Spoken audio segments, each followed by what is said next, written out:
ಮೋದಿಯ ಮುಂದಾಲೋಚನೆ ಈ ಮಟ್ಟಕ್ಕಿದೆ. ಆದರೆ ನಾಟಕ ಮಾಡೋದಂತೂ ಬಿಟ್ಟಿಲ್ಲ. ಮಾನ ಮರ್ಯಾದೆ ಏನಾದ್ರು ಇದ್ದರೆ ಖಂಡಿತವಾಗಿಯೂ ಕೂಡ ಈ ಥರ ಕೆಲಸಗಳನ್ನು ಮಾಡೋದಿಲ್ಲ. ಈಗಲೂ ಕೂಡ ಮತ್ತೆ ಸುಳ್ಳು ಹೇಳ್ತೀವಿ, ಮತ್ತೆ 7-8 ವಾರಕ್ಕಾಗಷ್ಟು ನಮ್ಮ ಹತ್ರ ಪೆಟ್ರೋಲಿಯಂ ಉತ್ಪನ್ನಗಳಿದ್ದಾವೆ ಅಂತ ಸುಳ್ಳು ಹೇಳ್ತೀವಿ ಅಂತಂದರೆ ನಿಮ್ಮನ್ನು ನಾಚಿಕೆಗೆಟ್ಟು ಅಂತ ಕರೀರಿ, ಇನ್ನೇನಂತ ಕರಿಬೇಕಾಗತ್ತೆ?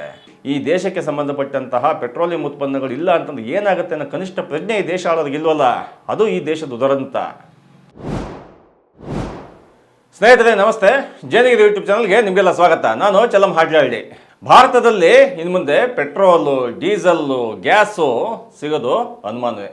ಭಾರತ ಯುದ್ಧದಂತಹ ಈ ಕಾಲದಲ್ಲಿ ಎಷ್ಟು ಎಚ್ಚೆತ್ಕೊಬೇಕಾಗಿತ್ತೋ ಅಷ್ಟು ಎಚ್ಚರಿಕೆಯನ್ನು ತಗೊಂಡೇ ಇಲ್ಲ ಅನ್ನೋದು ಸ್ಪಷ್ಟವಾಗಿ ಕಾಣಿಸ್ತಾ ಇದೆ. ವಿಶ್ವಗುರು ಅಂತ ಹೇಳ್ಕೊಂಡು ತಿರುಗ್ತಾ ಇರ್ತಕ್ಕಂಥ ಈ ಮೋದಿ ಮಾಡಿರ್ತಕ್ಕಂಥ ಬಾನಗಳಿಗಳು ಒಂದಾ ಎರಡ ಕೇಳಿದ್ರೆ ಸುಮ್ಮನೆ ಬೇಜಾರು ಮಾಡ್ಕೊಳ್ಳೋದು, ಮತ್ತೊಂದು ಟ್ರೋಲ್ ಮಾಡೋದು ಎಲ್ಲ ನಡೀತವೆ. ಈಗ BJP IT ಸೆಲ್ನವರು ಏನು ಮಾಡ್ತಿದ್ದಾರೆ ಅಂತಂದರೆ, ಭಾರತ ವಿಶ್ವಗುರು ಎಷ್ಟು ಎಚ್ಚರಿಕೆಯಿಂದ ಕೆಲಸ ಮಾಡಿದೆ ಅಂತಂದರೆ 7-8 ವಾರಕ್ಕಾಗಷ್ಟು ಪೆಟ್ರೋಲಿಯಂ ಉತ್ಪನ್ನಗಳನ್ನ ಸ್ಟಾಕ್ ಮಾಡ್ಕೊಂಡಿದ್ದಾರೆ ನಮ್ಮ ಮೋದಿಯವರು. ಬೇರೆ ಜಗತ್ತಿನ ಯಾವ ದೇಶದಲ್ಲೂ ಕೂಡ ಅಷ್ಟೊಂದು ಸಂಗ್ರಹ ಇಲ್ಲ, ಅಷ್ಟು ಸಂಗ್ರಹ ಭಾರತದಲ್ಲಿದೆ ಅಂತ ಹೇಳ್ಬಿಟ್ಟು BJP IT ಸೆಲ್ ಪ್ರಚಾರ ಮಾಡ್ಕೊಂಡು ತಿರುಗ್ತಾ ಇದೆ. ಮಾನ ಮರ್ಯಾದೆ ಏನಾದ್ರು ಇದ್ದರೆ ಖಂಡಿತವಾಗಿಯೂ ಕೂಡ ಈ ಥರ ಕೆಲಸಗಳನ್ನು ಮಾಡೋದಿಲ್ಲ. ಯಾಕೆ ಹೇಳ್ತಾ ಇದೀವಿ ಅಂತಂದರೆ, ಭಾಳ ಜಗತ್ತು ತುಂಬ ವಿಕ್ಷಿಪ್ತತೆಯಿಂದ ಕೂಡಿದೆ. ಜಗತ್ತು ಯಾವ ರೀತಿ ನಡ್ಕೊಂಡು ಹೋಗ್ತಾ ಇದೆ ಈಗ ಅಂತಂದರೆ, ಯಾವ ಕಾಲದಲ್ಲಿ ಏನು ಬೇಕಾದರೂ ಕೂಡ ಆಗ್ಬೋದು ಅಂತ ಹುಚ್ಚರ ಕೈಲಿ ಜಗತ್ತು ಸಿಗಾಕೊಂಡ್ಬಿಟ್ಟಿದೆ ಇವಾಗ.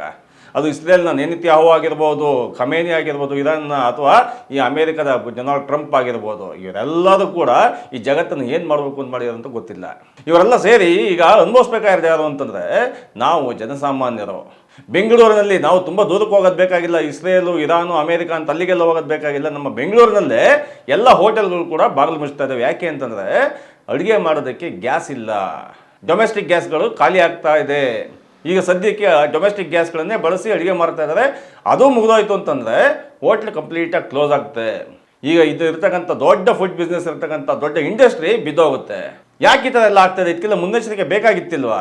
ಈಗಲೂ ಕೂಡ ಮತ್ತೆ ಸುಳ್ಳು ಹೇಳ್ತೀವಿ, ಮತ್ತೆ 7-8 ವಾರಕ್ಕಾಗಷ್ಟು ನಮ್ಮ ಹತ್ರ ಪೆಟ್ರೋಲಿಯಂ ಉತ್ಪನ್ನಗಳಿದ್ದಾವೆ ಅಂತ ಸುಳ್ಳು ಹೇಳ್ತೀವಿ ಅಂತಂದರೆ ನಿಮ್ಮನ್ನು ನಾಚಿಕೆಗೆಟ್ಟು ಅಂತ ಕರೀರಿ, ಇನ್ನೇನಂತ ಕರಿಬೇಕಾಗತ್ತೆ? ಉದಾಹರಣೆಗೆ ಯಾವ ದೇಶಗಳು ಎಷ್ಟೆಷ್ಟು ಬುದ್ಧಿವಂತಿಕೆಯಿಂದ ಕೆಲಸ ಮಾಡ್ತಾ ಇದ್ದಾವೆ. ಭಾರತ ಮಾತ್ರ ಸುಮ್ಮನೆ ಸುಳ್ಳು ಹೇಳ್ಕೊಂಡು ತಿರುಗ್ತಾರೆ ಅನ್ನೋದಕ್ಕೆ ನಮ್ಮ ಹತ್ರ ಸಾಕ್ಷಿಗಳಿದ್ದಾವೆ. ಇಲ್ಲಿ ಕೊಡ್ತಕ್ಕಂಥ ಒಂದು ಅಂಕಿಅಂಶಗಳನ್ನು ನೋಡಿ ನಿಮಗೆ ಅರ್ಥ ಆಗ್ತಾ ಹೋಗುತ್ತೆ. ಯಾವ ದೇಶಗಳು ತಮ್ಮ ಯುದ್ಧ ಕಾಲದಲ್ಲೇ ಆಗಿರಲಿ ಅಥವಾ ಯಾವುದೇ ದೇಶಕ್ಕೆ ಏನೋ ಒಂದು ಆಪತ್ತು ಬಂದೋಯ್ತು ಅಂತಂದಾಗ ಯಾವ ರೀತಿ ಸಿದ್ಧತೆಗಳನ್ನು ಮಾಡ್ಕೊಂಡಿರ್ತವೆ ಬೇರೆ ದೇಶಗಳು. ನಮ್ಮ ದೇಶದ ಥರ ಅನಿಲ್ ಅಂಬಾನಿ, ಮುಖೇಶ್ ಅಂಬಾನಿ, ಅದಾನಿ, ಗೌತಮ್ ಈ ರೀತಿ ತಿಳ್ಕೊಂಡು ಇಡೀ ಪೆಟ್ರೋಲಿಯಂ ಉತ್ಪನ್ನ, ಇಡೀ ಬಿಸ್ನೆಸ್ಗಳನ್ನೆಲ್ಲ ಕೊಟ್ಬಿಟ್ಟು ದೇಶವನ್ನು ಈ ರೀತಿ ಬರ್ಬಾದ್ ಮಾಡೋ ಸ್ಥಿತಿಗಂತೂ ಹೋಗ್ತಿರಲಿಲ್ಲ. ಉದಾಹರಣೆಗೆ ಚೀನಾದಲ್ಲಿ 900 ಬಿಲಿಯನ್ ಬ್ಯಾರಲ್ಲು ಸಂಗ್ರಹ ಇದೆ.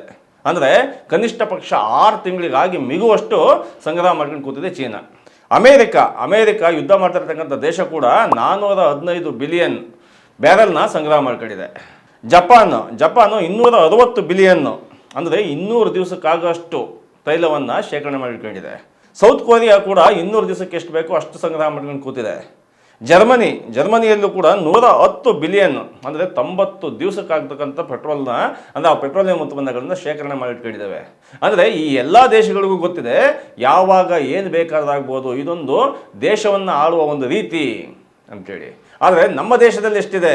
ನಮ್ಮ ದೇಶದಲ್ಲಿ ಇರ್ತಕ್ಕಂಥದ್ದು 250 ಬಿಲಿಯನ್ ಬ್ಯಾರಲ್ ಇದೆ ಅಂತ ಹೇಳ್ಬಿಟ್ಟು ಅಧಿಕೃತವಾಗಿ ಮೊನ್ನೆ ಪ್ರಕಟಣೆ ಕೊಟ್ಟಿದ್ದಾರೆ. ಆದರೆ ನಿಜಕ್ಕೂ ಕೂಡ 250 ಬ್ಯಾರಲ್ ಇದೆಯಾ? 250 ಬ್ಯಾರಲ್ ಇದ್ದರೆ 7-8 ವಾರಕ್ಕೆ ಸಾಕಾಗಬಹುದು ಅಂತ ವರದಿ ಕೊಟ್ಟಿದ್ದಾರೆ ಅಧಿಕೃತವಾಗಿ. ಆದರೆ ಬೇಸಿಕಲ್ಲಿ ಏನು ಹೇಳ್ತಾರೆ, ಸ್ಟ್ರಾಟಜಿಕ್ ಪೆಟ್ರೋಲಿಯಂ ರಿಸರ್ವ್ ಪ್ರಕಾರ ಈ ರೀತಿ ಒಂದು ಸಂಸ್ಥೆ ಇದೆ. ಈ ಸಂಸ್ಥೆ ಪಕ್ಕ ಲೆಕ್ಕ ಇಟ್ಟಿರುತ್ತೆ. ಭಾರತ ದೇಶಕ್ಕೆ ಎಷ್ಟು ತೈಲ ಬರುತ್ತೆ, ಭಾರತ ದೇಶ ಎಷ್ಟು ತೈಲವನ್ನು ಕನ್ಸ್ಯೂಮ್ ಮಾಡುತ್ತೆ, ಭಾರತ ದೇಶಕ್ಕೆ ನಿಜಕ್ಕೂ ಕೂಡ ಎಷ್ಟು ಬೇಕಾಗುತ್ತೆ ಅಂತ ಅಂಕಿಅಂಶಗಳನ್ನು ಪಕ್ಕ ಇಟ್ಟಿರುತ್ತೆ. ಆ ಪೆಟ್ರೋಲಿಯಂ ರಿಸರ್ವ್ ಪ್ರಕಾರ ನಮ್ಮ ದೇಶದಲ್ಲಿರ್ತಕ್ಕಂಥದ್ದು ಕೇವಲ 36ರಿಂದ 40 ಮಿಲಿಯನ್ ಬ್ಯಾರಲ್ ಅಷ್ಟೇ. ಅಂದರೆ ಕೇವಲ 9ರಿಂದ 10 ದಿವಸ ಯುದ್ಧ ಈಗ ಶುರುವಾಗಿ ಇಡೀರಂತ ಆಗೋಯ್ತು ಅಂತಂದರೆ ಕೇವಲ 9ರಿಂದ 10 ದಿವಸದಲ್ಲಿ ನಮ್ಮ ದೇಶದಲ್ಲಿರ್ತಕ್ಕಂಥದ್ದು ಅಷ್ಟು ಪೆಟ್ರೋಲಿಯಂ ಉತ್ಪನ್ನಗಳು, ಅಂದರೆ ಪೆಟ್ರೋಲು, ಡೀಸೆಲ್ಲು, ಗ್ಯಾಸು, ಟಾರು, ಇತರ ಏನೇನು ಪೆಟ್ರೋಲಿಯಂ ಉತ್ಪನ್ನಗಳಿವೆ ಎಲ್ಲ ಕಂಪ್ಲೀಟಾಗಿ ಕೇವಲ 10 ದಿವಸದಲ್ಲಿ ಖಾಲಿ ಆಗೋದು ಭಾರತದಲ್ಲಿ. ಇನ್ನು ಯುದ್ಧ ಕೂಡ 2ನೇ ವಾರದಲ್ಲಿ ಕಾಲಿಟ್ಟಿದೆ. ಯುದ್ಧ ಮುಂದಕ್ಕೆ ಹೆಂಗೆ ಹೋಗುತ್ತೋ ಗೊತ್ತಿಲ್ಲ. ಭಾರತ ದೇಶದ ಮುಂದಾಲೋಚನೆ, ಮೋದಿಯ ಮುಂದಾಲೋಚನೆ ಈ ಮಟ್ಟಕ್ಕಿದೆ. ಆದರೆ ನಾಟಕ ಮಾಡೋದಂತೂ ಬಿಟ್ಟಿಲ್ಲ. ಯಾಕೆ ಅಂತಂದರೆ ಭಾರತಕ್ಕೆ ಒಂದು ಗಟ್ಟಿಯಾದ ನಿಲುವೇ ಇಲ್ಲ. ಭಾರತಕ್ಕೆ ಒಂದು ಗಟ್ಟಿಯಾದ ನಿಲುವು ಇದ್ದಿದ್ದೇ ಆಗಿದ್ರೆ ಯಾವಾಗ ಟ್ರಂಪ್ ನೀನೇನಾದರೂ ರಷ್ಯಾದಿಂದ ತೈಲವನ್ನು ಆಮದು ಮಾಡ್ಕೊಂತೀಯ ಅನ್ನಂಗಿದ್ರೆ ನಿನ್ನ ಮೇಲೆ ಹೆಚ್ಚಿಗೆ ತಾರೀಫ್ ಆಗ್ತೀನಿ ಅಂತ ಎದುರಿಸಿದ ತಕ್ಷಣ ಬಾಲ ಮುರಿದು ಕಂಡುಬಿಟ್ಟು ಅಲ್ಲಿಂದ ರಷ್ಯಾದಿಂದ ನಿಲ್ಲಿಸ್ಬಿಟ್ಟು ಮತ್ತೆ ಹೋಗಿ ವೆನಿಜುವಾಲಾದಿಂದ ತೈಲನ ಆಮದು ಮಾಡ್ಕೊಂತಲ್ಲ, ಆವಾಗಲೇ ಈ ದೇಶದ ಬೆನ್ನೆಲುಬು ಮುರಿದು ಹೋಯಿತು. ಆದರೆ ರಷ್ಯಾ ಇವಾಗ ಭಾರತಕ್ಕೆ ಕೃತಜ್ಞತೆ ಅನ್ನೋದಿಲ್ಲ ಅಂತ ಕಾಣುತ್ತೆ. ಅದರಲ್ಲೂ ಕೂಡ ಮೋದಿಯ ಕುಟುಂಬ ಇದೆಯಲ್ಲ, ಮೋದಿಯ ಕುಟುಂಬ ಅಂತಂದ್ರೆ ಮೋದಿಯ ಅಮಿತ್ ಶಾ, ಗೌತಮ್ ಅದಾನಿ, ಅನಿಲ್ ಅಂಬಾನಿ ಇವರೆಲ್ಲ ಇದಾರಲ್ಲ, ಇವರಿಗೆಲ್ಲ ಕೃತಜ್ಞತೆ ಅಂತಕ್ಕಂಥದ್ದು ವ್ಯಾಪಾರಿಗಳಿಗೆ ಎಲ್ಲಿರುತ್ತೆ ಕೃತಜ್ಞತೆ? ಇರಾನ್ ಕೂಡ ಇದೇ ರೀತಿ ನನ್ನ ದೇಶದಲ್ಲಿ ಬಾ ನಿನಗೊಂದು ಬಂದರನ್ನೇ ಬಿಟ್ಕೊಡ್ತೀವಿ ಅಂತೇಳಿ ಕಂಡ್ಕೊಂಡಂಥ ಇರಾನ್ ಜೊತೆಗೆ ನಿಲ್ದಿರ್ತಕ್ಕಂಥ ಒಂದು ಕೃತಜ್ಞ ರಾಷ್ಟ್ರ ನಮ್ಮ ಭಾರತ. ಹೋಗಲಿ, ಅದೆಲ್ಲ ಬೇರೆ ರಾಜಕಾರಣ ಆಗಿರ್ಬೋದು. ಆದರೆ ರಷ್ಯಾ ಇದು ಯಾವುದನ್ನು ಗಮನಕ್ಕೆ ಇಟ್ಕೊಳ್ಳೋದಂಗೆ ಯುದ್ಧ ಮುಗಿಯೋ ತನಕ ಭಾರತಕ್ಕೆ ತೈಲದ ಕೊರತೆ ಆಗದಂಗೆ ನೋಡ್ಕೊಂತೀನಿ ನಾನು ಅಂತೇಳಿ ರಷ್ಯಾದ ಅಧ್ಯಕ್ಷ ಆಗಿರ್ತಕ್ಕಂಥ ಪುಟಿನ್ ಹೇಳಿದ್ದಾರೆ. ಸೊ ಇದೆಲ್ಲ ಏನು ಸೂಚಿಸುತ್ತೆ? ಒಂದು ರಾಜತಾಂತ್ರಿಕ ವ್ಯವಸ್ಥೆಯೊಳಗೆ ಒಂದು ದೇಶ ಇನ್ನೊಂದು ದೇಶದ ಜೊತೆಗೆ ವ್ಯಾಪಾರ ವಹಿವಾಟು ಸಂಬಂಧ ನಡೆಸಬೇಕಾದ್ರೆ ಒಂದು ಕನಿಷ್ಠ ನೈತಿಕತೆ ಅನ್ನೋದಿರಬೇಕು. ಆ ನೈತಿಕತೆ ಅಂತಕ್ಕಂಥದ್ದನ್ನು ಪದೇ ರಷ್ಯಾ ಸಾಬೀತು ಮಾಡ್ತಾ ಇದೆ, ಇರಾನ್ ಸಾಬೀತು ಮಾಡ್ತಾ ಇದೆ. ಆದರೆ ಭಾರತಕ್ಕೆ ಆ ನೈತಿಕತೆ ಎಲ್ಲೋಯ್ತು? ಆ ನೈತಿಕತೆ ಇಲ್ಲದ ಕಾರಣಕ್ಕೋಸ್ಕರನೇ ಕೇವಲ ಇನ್ನು 8-10 ದಿವಸದಲ್ಲಿ ಭಾರತದಲ್ಲಿ ನೀವು 200 ಅಲ್ಲ 500 ಅಲ್ಲ 1000 ರೂಪಾಯಿ ಕೊಟ್ಟರು ಕೂಡ ಪೆಟ್ರೋಲ್ ಸಿಗೋದಿಲ್ಲ. ನೀವು ಸಿಲಿಂಡ್ರಿಗೆ 1000 ರೂಪಾಯಿ ಅಲ್ಲ 5000 ರೂಪಾಯಿ ಕೊಟ್ಟರು ಕೂಡ ಒಂದು ಸಿಲಿಂಡರ್ ಸಿಗೋದಿಲ್ಲ. ಈ ರೀತಿಯ ವ್ಯವಸ್ಥೆಗೆ ಭಾರತವನ್ನು ತಂದಿರಿಸಿರ್ತಕ್ಕಂಥ ಮೋದಿ ಸರ್ಕಾರ ಇದೆಯಲ್ಲ, ಈ ಮೋದಿ ಸರ್ಕಾರದ IT ಸೆಲ್ಲು, ಮೋದಿ ಸರ್ಕಾರದ BJPಯ ಈ ಜನ ಇದ್ದಾರಲ್ಲ, ಈ ಜನ ಮಾತ್ರ ನಮ್ಮ ವಿಶ್ವಗುರು ಸಿಕ್ಕಾಪಟ್ಟೆ ಮುಂದಾಲೋಚನೆ ಮಾಡಿಬಿಟ್ಟಿದ್ದಾರೆ, ಸಿಕ್ಕಾಪಟ್ಟೆ ನಮ್ಮ ದೇಶವನ್ನು ಶಕ್ತವಾಗಿ ನಡೆಸ್ಕೊಂಡು ಹೋಗ್ತಾ ಇದೆ ಅಂತ ಸುಳ್ಳುಗಳನ್ನು ನೋಡ್ತಾ ಇದ್ರೆ ಮೈ ಉರಿತದೆ. ಯಾಕೆ ಅಂತಂದರೆ ದೇಶವನ್ನು ನಡೆಸೋದು ಈ ರೀತಿ ಖಂಡಿತ ಅಲ್ವೇ ಅಲ್ಲ.